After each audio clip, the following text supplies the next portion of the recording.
كان يا مكان في قديم الزمان كان أبدومة زول شين وراسه مدوقس، ولكنه كان ذكيا جدا، وكنا نعتقد أن ذكاءه يكمن في تلك الدومة التي في مؤخرة رأسه. حينها كنا في الصف الرابع الابتدائي، أبناء 10 أعوام تقريبا. ذكر الأستاذ في حصة التربية الإسلامية علامات البلوغ، وذكر من بينها نمو شعر العانة بالنسبة للبنين والبنات. التفت علي أبدومة وسألني: العانة دي شنو يا من؟ ناقشة؟ والله يا أبدومة يا أخي غير الله يعينك ما بعرف لي عانة تانية، وبعدين حاجة أنت ما عرفتها براسك المدوقس ده أنا حعرفها من وين؟ ثم قال لي مستعجبا: يا من دي قالوا بيقوم فيها شعر. هي كان قام فيها شعر ما مشكلة، المشكلة تجي في الامتحان وما ننقشها دي شنو. عشان كده أنا هحكها لك مع الأستاذ ده.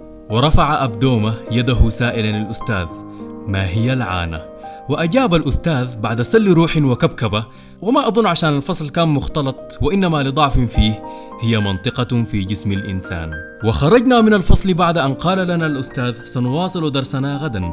وفي الطريق إلى المنزل كنا نتساءل أنا وصديقي أبدومة: أستاذ الجندل ووضح لنا أكثر، كان الله داير يحاسبه؟ وذهب كل واحد منا إلى داره وهو مشغول بأمر العانة. وفي البيت وجدتني حبوبتي وأنا سرحان، فسألتني: سرحان في شنو يا ولد؟ حبوبة انت شعر العانة ده بيقوم وين؟ خلي مسخرة وقوم جيب لي الدقيق من الطاحونة، العانة تخمك. حينها بدت تتكون لي فكرة سيئة عن شعر العانة، وأنها كلمة كعب تب. وبعد أن عدت من الطاحونة قلت في نفسي: أنا حاس الناس البيت واللي يحصل يحصل. وسألتهم جميعا، فردت علي خالتي وقالت: خلاص بدأوا يقروكم في قلة الأدب. وبعدها لم أنتظر أي إجابة لأن الأمر صار خطيرا جدا، ووليت هاربا. وظللت فقط أردد في نفسي: إن شاء الله أبدومة شيف ده يكون جاب خبر عن السجم والرماد دي. وفي الصباح قابلت أبدومة وسألته: أهي شفت نقشتها وين؟ لا والله يا من، سألت الحجة ونهرتني، خلتني الليل كله اتقلب وهبش في روحي زي المجنون، وأسمع اسماء جسمي كله من روحي إلا عن السجم دي بس يا من ما لقيتها. ثم دخلنا الفصل، وواصل الأستاذ وذكر من علامات البلوغ عند البنين هي بلوغ الحلم وخروج الحيوان المنوي.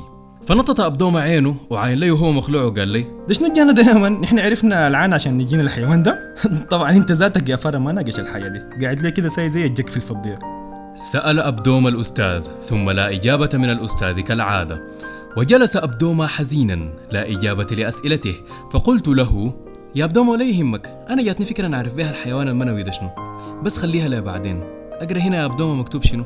وكان كتابنا أنا وأبدومة قديما ومشخبطا. من علامات البلوغ عند الإناث الطشم يا أبدومة. أنت يا أبدومة البنات دينا من يبلغن بيطشمن ولا الحكاية شنو؟ لكن أنا يا أبدومة عمري ما شفت لي بيطاشمة وسكرانة قالوا يا أخي خلوها أصلها قاعدة تبلغ. ثم التفت إلينا حمادة ود المدير وقال: الكلمة دي الطماط، انتوا عشان كتابكم مشخبط الكلمة دي ما واضحة عندكم. فنظر له أبدومة غاضبا وقال له: أي أنت عشان ود المدير كتابك جديد وبراك ما مشترك معي قريت. وقد أضاف إلينا حمادة ود المدير عبئا جديدا: ما هو الطمث عند الإناث؟ يا أبدومة أسمع، الموضوع ده طالما بتاع جيكس أسأل ناس ازدهار لأنه كنبتين جنبك بيكون الناقشات الفيلم ده أحسن من الأستاذ الكبكابة ده. ويا ليتني لم أطلب منه هذا الطلب. وهو بصوته الضخم سأل ازدهار: يا ازدهار اسمع الطمس ده شنو؟ حينها سمعنا الأستاذ وكل الفصل، وصاح الأستاذ: اطلعوا برا يا صعاليق وبكرة دقكم في الطابور. وخرجنا، وفي الطريق ما زال أبدومة تفكيره عالقا بالحيوان المنوي. اسمع، شفت نظرتك شنو في الكائن المنوي ده؟ بسيطة يا داقس، طالما هو حيوان فحيكون موجود في جنة الحيوانات، ونحن مش هناك عشان نشوفه.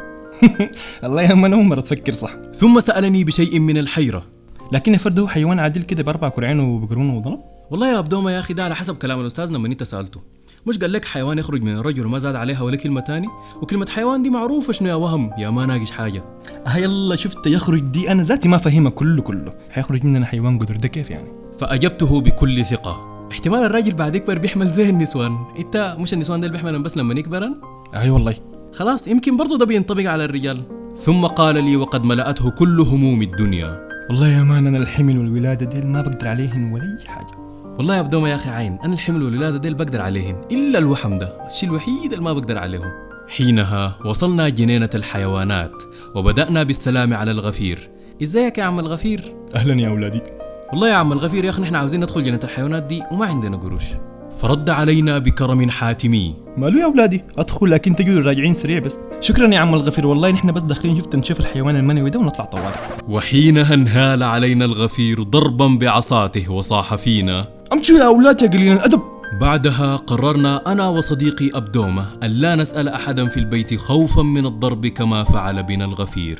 وفي فناء المدرسة حيث أجلس أنا وأبدومة والخوف يسكننا لما سوف نواجهه من ضرب في الطابور، ظهر لنا فتحي الأعور وجاء إلينا وجلس معنا. جاء فتحي الأعور إلى مدرستنا منقولا من مدرسة أخرى بعد أن دخلها في عمر كبير جدا بعد أن ترك حواشة والده. كان فتحي يكبرنا بعدد كبير جدا من السنوات، فيبدو أن فتحي الأعور بلغ الحلم وقد خرجت منه جميع حيوانات الغابة من عهد بعيد، فقال لنا مستغربا: شنو انت يا فرد فاتحين لنا قدام الجكس كده والناس وتسألوا من العانة والحيوان المنوي؟ فبعد أن اكتشف فتحي الأعور بأننا فارات وما ناكشين أي حاجة، شرح لنا الأمر بكل بساطة وبلغة فرد. وبعدها صار فتحي الأعور صديقا لنا وصار عندنا أعظم من الأستاذ ومن البيت، فظل دائما يحمل مننا التقدير والاحترام. عاش فتحي الأعور طالما غاب المعلم والوالد.